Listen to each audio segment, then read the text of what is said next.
So it seems just like yesterday that we all were packing for the retreat with a spectrum of feelings: nervous, anxious, doubtful. I had a lot of self-doubt and curiosity. And today here I'm sitting to share my journey. Time flies. It certainly does. To describe my journey in 10 minutes, I don't know I would be able to do justice to that. So just in order to not miss on anything, I have penned down something. One of the most powerful thing that I would walk away with from this course is this tool. The tool of reflection. Guys, it gave me wings. Gave me wings to fly. So, keeping time in mind, I would start my sharing. So I'll start from the day we first met as a class, our orientation day. I remember the question being asked to each one of us: how do you see the year ahead? What are your aspirations from the year? What do you want out of the year for you? And I remember saying, I have come here to rediscover myself. Little did I know whether what I said would actually come true. It did for me. Before joining this course, I was leading a life which from outside would look a perfect life to have. I was doing good in my career and I was being paid decent for the thing that I did too. I was a wife, a mother, a daughter. I had my circle of friends and I had my community. What else does a good life look like? And if that was a good life, then why did I feel so hollow inside? Why did I feel a lack of purpose? A lack of motivation? Why didn't I wake up full of energy, eagerly waiting for the day to unfold? What was I lacking? I had no answers to all these. Was there something lacking in my life? Were this hollowness a self-created trap? Was I a victim of my own created circumstances? I had answer to that. So one day while scrolling through the Facebook page, I came across this ad which said, I am a teacher.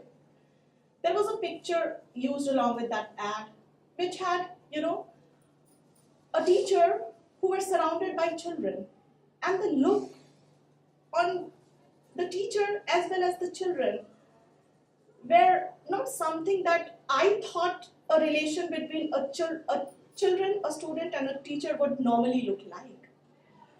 So I got curious to know more about this.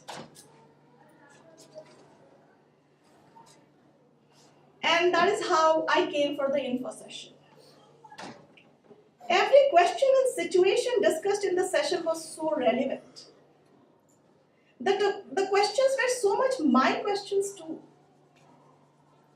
The video played there, which shows a little child noticing a cocoon turning into a butterfly, with all the wonders in his eyes, and all he wanted to do was to follow the butterfly.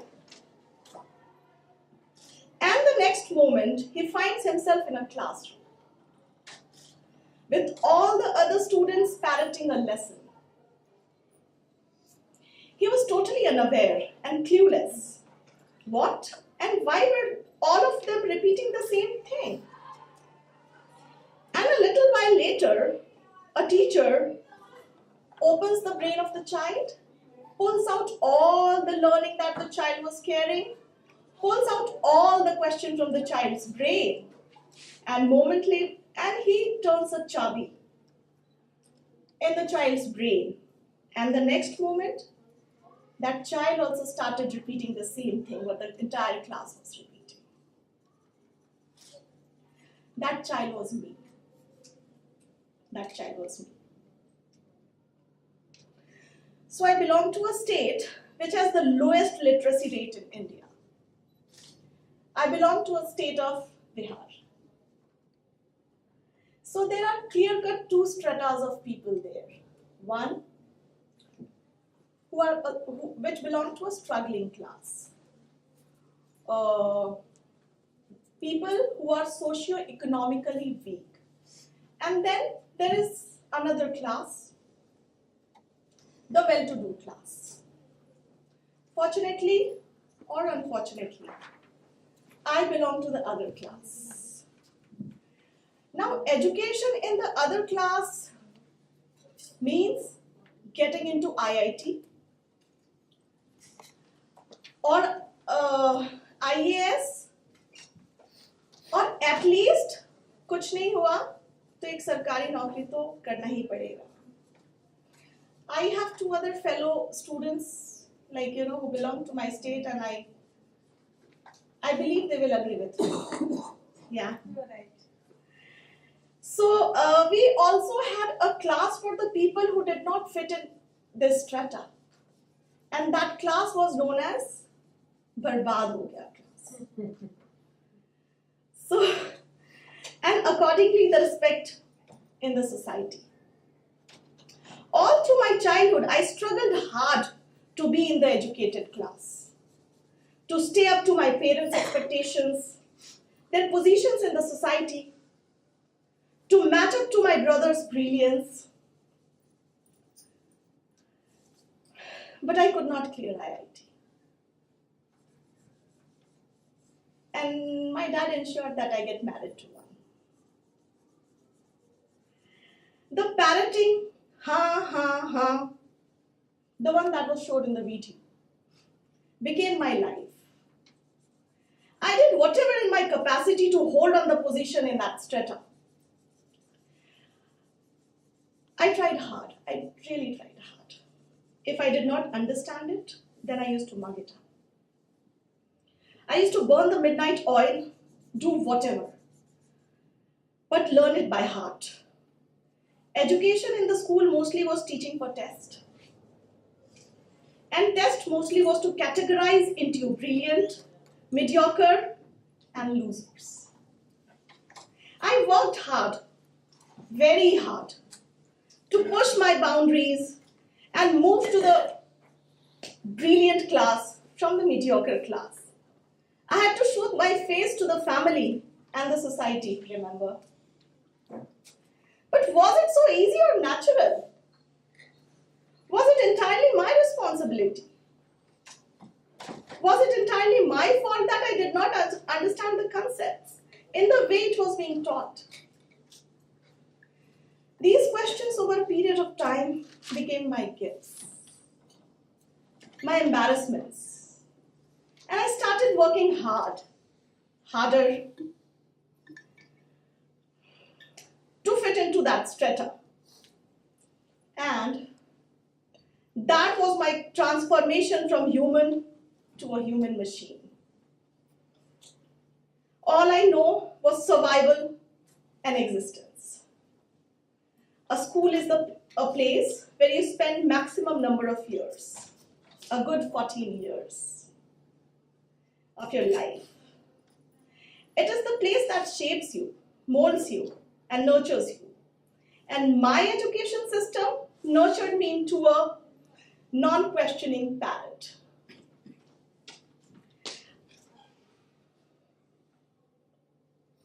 I resonated so much with the questions in the info session that I decided to quit my job and find answers to my deep-rooted guilts, pains, and hollowness.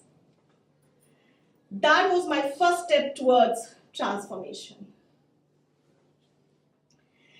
And my hero's journey began. It came as a shock to my husband to have taken such a bold step. given the kind of ambitious person I was. But I knew I had a calling and I had to go. And thus, my journey of transformation began. Ma'am, in the retreat, there was a magic in the hills. Yes, there was. I came face to face with my own self, my deepest fears, my deepest pains, my deepest challenges, traits and patterns. It was a glimpse of my own self. When we were pushed outside the boundary of our comfort zone, when we came face to face with our greatest fears, did we realize about the immense possibilities and potentials we have within? That exposed us to a totally new side of our own selves that we were completely unaware of. That was my second step towards my transformation. It filled in me so much of hope from myself, so much of trust for my own self. It was liberating, ma'am. It was. I had become the victim of my own mental model, captive of my own mind, my own mental trap. And it was the much needed jolt to shake me up.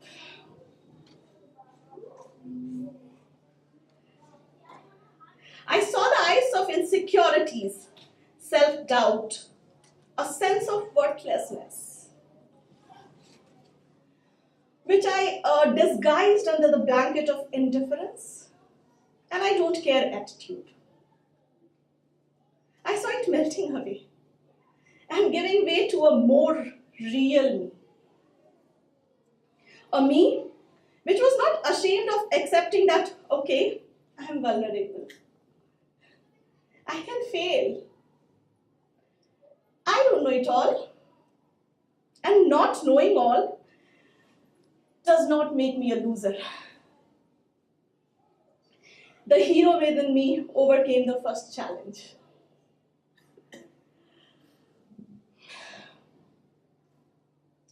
The theory classes started with the but obvious question: what is a teacher?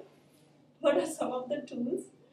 Which finally graduated to a class of observation. I know many of my friends have talked about observation, but that is one of a tool that even I picked up from many of the gems that Tapaswini ma'am had to share.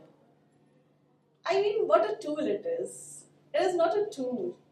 It actually empowers a teacher. It makes a teacher a better teacher. It makes a teacher aware of the student. What are their learning patterns? What are their strengths? What are their weaknesses? What is the way in which they learn better? And of course, the theories that we did about Piaget, Montessori, Freud, everything was so enriching. Tapaswini ma'am, I don't have words enough to thank you. You exposed to me a land of wonder, ma'am. I really can't see eye and eye to you because it's all gratitude and respect that I carry for you, ma'am. Seema, ma'am, you carry an aura. You carry an aura to the class. The energizers that you do in the class. And you have that skill, ma'am, wherein, after a discussion, when the class is in no mood to settle down or come back, you know which string and how to pull that string properly to get, the attention of the entire class. I need to learn that from you, ma'am.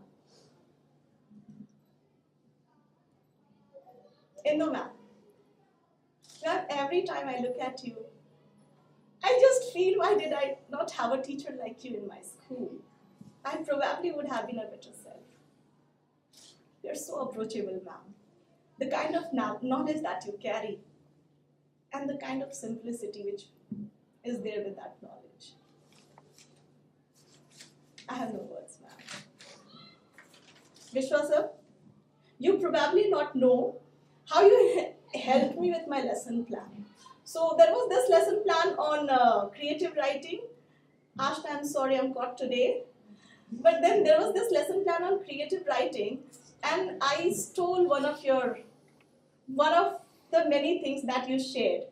I stole that. Yeah, it was his, in fact. That's fabulous. I don't even know which one. But okay. Yeah. So you taught me how to teach language. The way I learned language was, there was this grammar and there was this literature. In the name of literature, we had comprehension and stories and poems. But the way you gave new dimension to the teaching of language,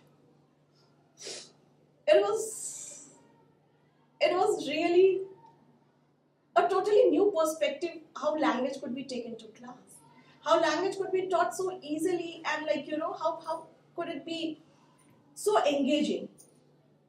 Thank you, sir. Ma'am, do I need to say what you did to me?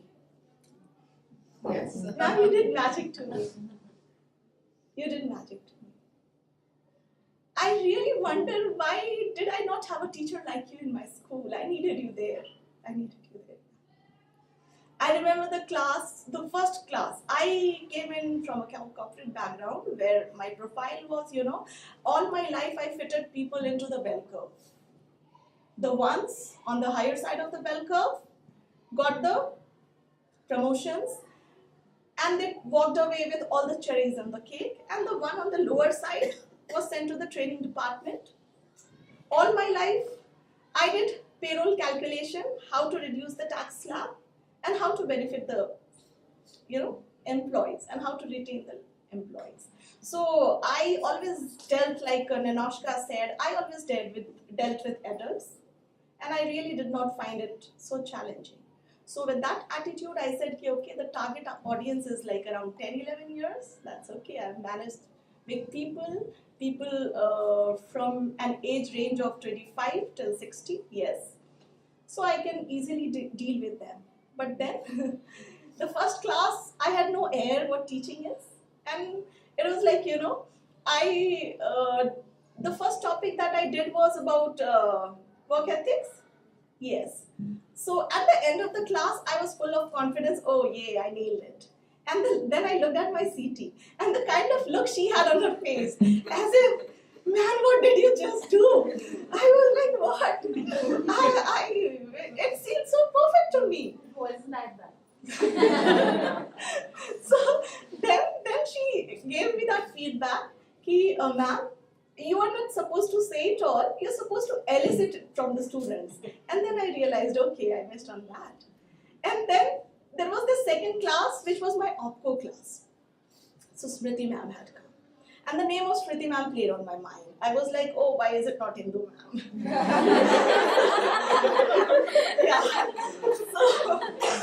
So that OPCO thing was actually playing, plus Smriti ma'am was playing on my mind.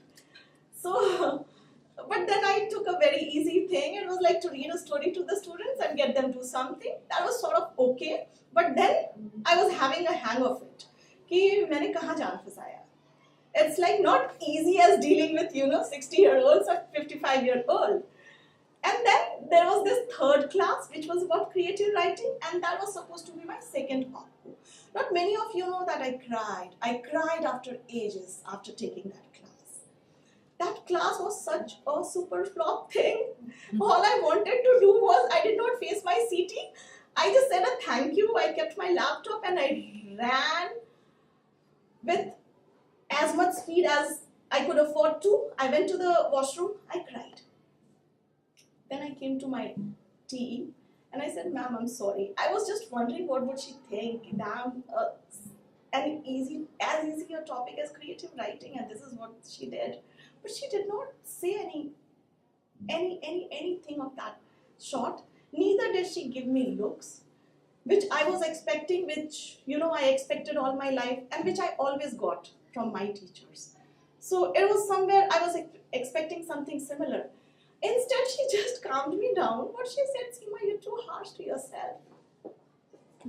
You were good. Ma'am, Those were the golden words. I wonder I had teacher in my school who could have said that. Seema, stop trying so hard. I wish I had teachers like you at school. So that was one thing which actually inspired me a lot. Which brought in me a sense that, okay, now that I have the support of my teacher, I want to prove it to you. And with that confidence, I marched ahead. The journey, like all of you, all of yours, was full of ups and downs. Till date, I have not been able to deliver a lesson plan.